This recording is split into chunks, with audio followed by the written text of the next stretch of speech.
Welcome, everyone. We're so excited that you're here to join us for our last website chat of 2023. So Jenny, just take it away. Thanks, Colette, and thank you all for joining us. We have a little bit shorter agenda today, partly because we just wanted to have some time for you all to reflect about the decision the State Library Commission made this week about the public library standards and the Masters of Library Science degree. We want to have some open time to reflect and debrief about that process today. I also wanted to start today by just recognizing the Twin Bridges Library and their staff. Some of you might know that Brenda, their director, passed away this week, and they are certainly in our thoughts. And I know many of you knew her and know their staff. So if you want to take a moment and reach out to them and let them know that we're holding them in our hearts, I know that they would probably appreciate that as well. Going to work hard to advance this slide. There we go. Some quick tips and tricks for zooming like a pro. And then a look at our agenda. I want to talk a little bit about the Commission's decision regarding some Federation funding that they made on Wednesday. We have some upcoming calendar of events for meetings with the Commission for 2024 that we'll share with you. And again, I wanted to leave a lot of time for some discussion about the Commission's decision regarding the Masters of Library Science standard that they took on Wednesday. So jumping right into it, some of you will recall that in June of this past year, the Commission took action on recommendations from a task force that was looking at the overall impact of our federations and how the federations were meeting the legislative intent for the formation of federations. And Colette has provided some really nice history of the original impetus for the foundations back in 1956. Tracy led that task force looking at the role of the federations and how they are currently supporting Montana libraries. You'll recall that one of the recommendations coming out of that task force was that the State Library Commission allocate an additional $24,000 of coal severance tax funding to the federations. And back in June, the Commission declined to do that. But after hearing from the Federation coordinators at their October meeting, when the coordinators were providing their regular annual report, those coordinators really did a wonderful job of clearly articulating to the Commission the importance of the federations to the work of library boards and libraries around the state. And following that meeting, Chair Scribner asked to have the decision about the federation funding reconsidered. And so that was an action item at the December meeting. And in fact, the Commission did vote I won't say reinstate, but to allocate that funding as indicated by the Federation Task Force. So that's an additional $24,000 on top of the $225,000 that's already been budgeted for the federations. So staff will put our heads together and figure out how to distribute those funds. One of the things that I want to make you all aware of is that in the motion to allocate those funds, there were some stipulations tied to that funding, and that information is provided on the slide here. That funding is used for either funding trustee travel to in-person federation meetings or to help library boards fulfill the newer public library standard that requires a quorum of the board to receive at least 3 hours of continuing education credit in a year. So 2 uses of that additional funds for your libraries. And again, we'll look at getting that funding out to you as soon as possible. Any questions about that decision?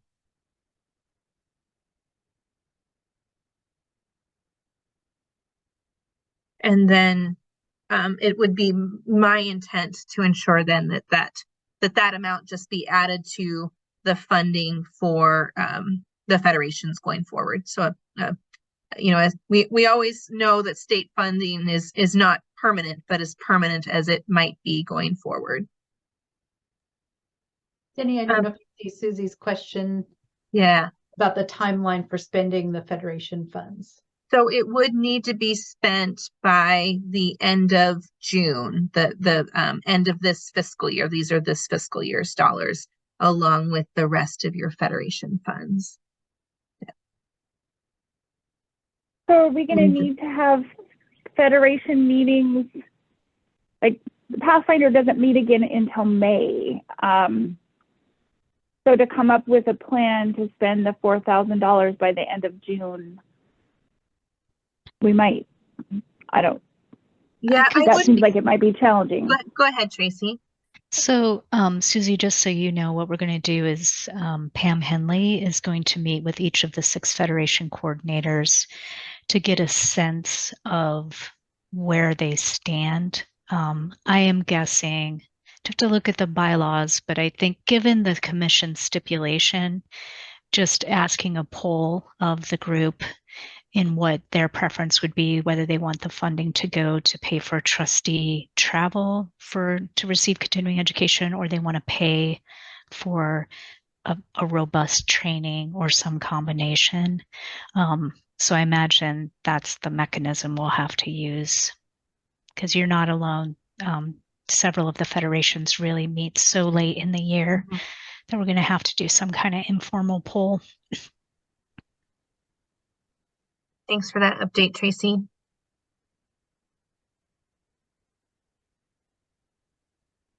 Any other questions about the federation funding?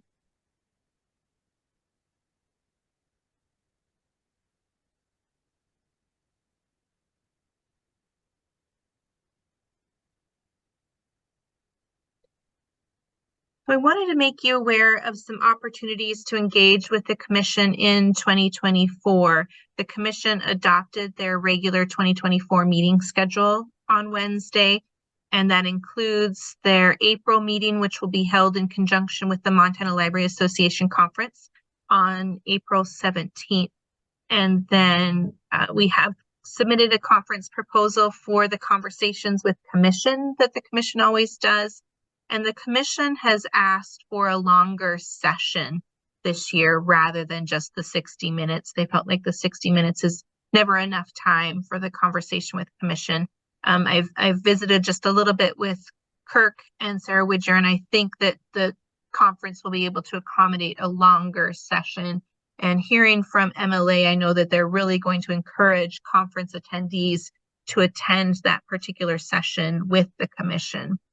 And then with the exception, Colette, one quick update that I missed when I was updating that schedule for you. Instead of meeting on February 14th, we're going to meet on February 16th. There was some concerns about meeting on the Valentine's Day holiday. So February is going to be February 16th, so that Friday. And then the April meeting will be held at the Library Association Conference, and then the rest of the meetings will be the standard second Wednesday of June, August, October, and December.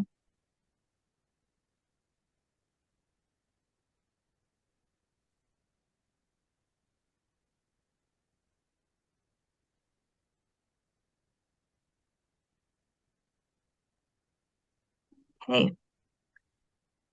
And then most notably at the Commission meeting, we did conclude the administrative rules process for updating the public library standards coming out of the work of the Public Library Standards Task Force that we've been reporting on. You know that in October, the Commission took action to approve some of the recommendations of the Public Library Standards Task Force, including creating a new rule that more clearly defines some of the definitions. It updates the language of the public library to reflect the inclusion of tribal college libraries, mirroring the language that's found in the Montana Code Annotated, and clearly defining state funding as including both state aid as well as federation funds. They updated the public library standard pertaining to increasing library funding to more clearly reflect kind of the realities on the ground. And so that new rule states that library directors and libraries will advocate for the funding that they need to do their work, but it's no longer a requirement that libraries see year-over-year funding increases in their budgets, as was previously written in the public library standards. And then the commission did adopt the updated change to the public library standards, eliminating the requirement for libraries that serve more than 25,000 people to hire directors that have a Master's of Library Science degree. So now where we are in the process with that decision, our agency legal services staff will draft the final administrative rules announcement. That gets shared with the Secretary of State's office by next week and will officially be posted in the Montana Administrative Register on December 22nd. And at that point, that action is official and final.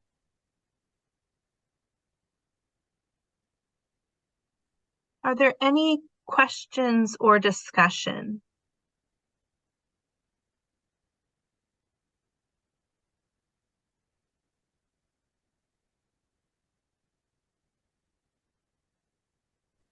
Jenny, I guess I just want to double check. So what you're saying is right now it's just sort of the like paperwork being filed. There's really nothing else at this point. There's no other opportunities for that to change. That's correct, Alyssa.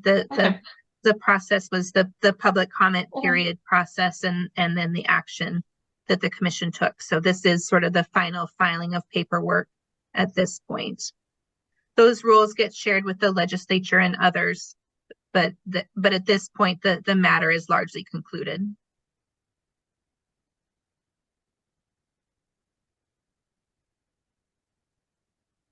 Are there other questions or discussion? This is Susie, and I just want to say thank you to everybody that submitted comments and that spoke at the meeting. Even though the feedback was not necessarily heated, it was really great that so many people spoke up.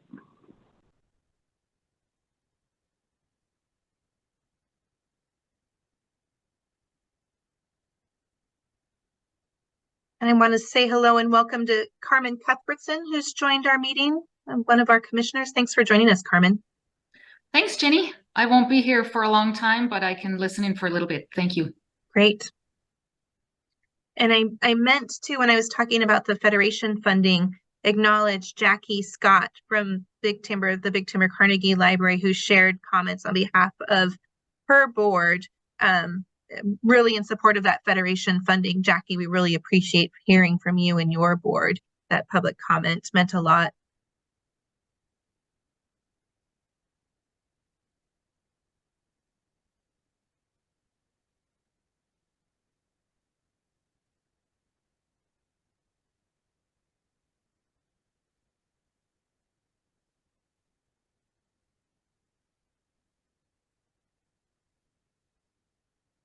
So at this point, I think we are concluded with administrative rules updates for the time being. And I know that Tracy and others on our staff are breathing a sigh of relief. It's a huge process to go through administrative rules review and changes. There's a lot of legal steps that have to be followed. So big shout out to Tracy and Kara and the team for all of their hard work, and Genevieve and agency legal services and everyone that was involved in coordinating this process.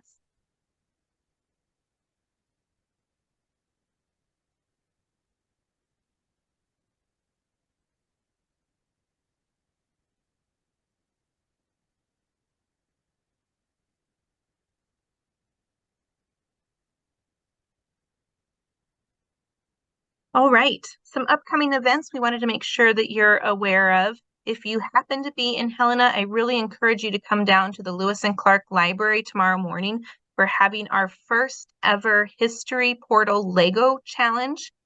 Participants, there's a build at home option and a build on site option where people of all ages can come in and pick images from the History Portal and recreate them using Legos. We're really excited about this opportunity to help both promote the History Portal and do so in a way that supports STEAM learning. We think this is something that's really exciting. This is sort of a pilot for us this year to work out the kinks and judge the level of interest that we're going to see. Big thank you to Suzanne at the Lewis and Clark Library for helping to support us in this effort. There's going to be a couple of judgings and prizes that will be awarded. I'm really looking forward to it. I think it's going to be a great event. One of the builds that has already been completed, and if you follow the link that Colea shared in the chat, you'll see an image of it, is I think it's about a 3-foot by 4-foot build of a copper mine that Dave Colomaria on our staff has completed. I understand that it's large enough that there's actually going to be a scavenger hunt for people finding little tidbits within the build. So should be really, really exciting. And I just really look forward to see what other people will be building at that event. And as I said, this is a pilot. So if it's something that really takes off, we're exploring how we can promote this kind of idea statewide through library Lego clubs and other groups in your communities. So pay attention to that and look for future information. Some things coming up in our MSL Learn webinar series for January, video games in libraries, public library survey and LibPass reports, upcoming US Census tools. And my gosh, I just got an invitation for 2030 census planning already, but some good training on how to use our current census tools and the 2020 census data, universal classes and facilitation management. Facilities management is something that we know a lot of libraries deal with. It can be a big challenge, and we're looking forward to offering some learning opportunities around facilities management. A virtual program on January 9th, a taste of Indigenous foods with Mariah Gladstone. Really looking forward to that one.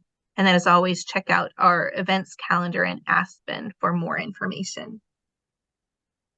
Colea or anyone else, anything you want to share about the learning opportunities coming up from the State Library?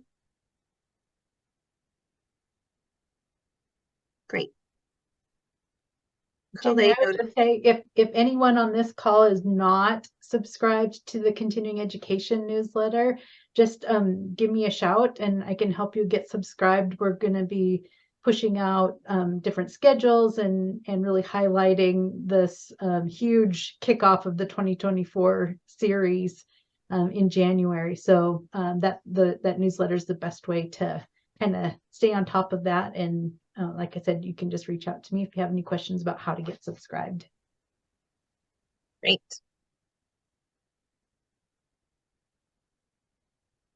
All right. Any questions for me or the staff about anything we talked about today or anything else that might be going on at the State Library?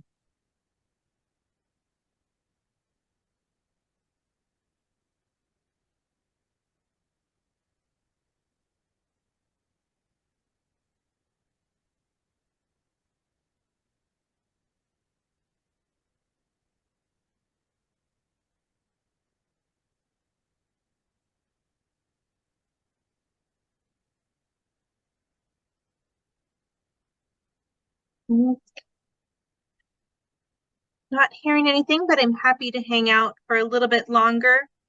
And in the meantime, happy holidays and my very best in the new year.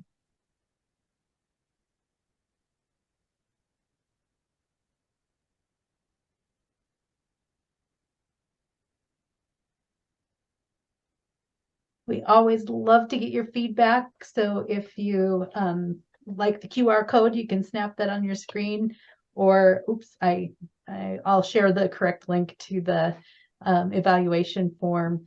And then just so you know, also our next website chat is scheduled for Friday, January 19th. That's about a week later than we would normally have. But put that on your calendar and we'll have more to update update you on in 2024.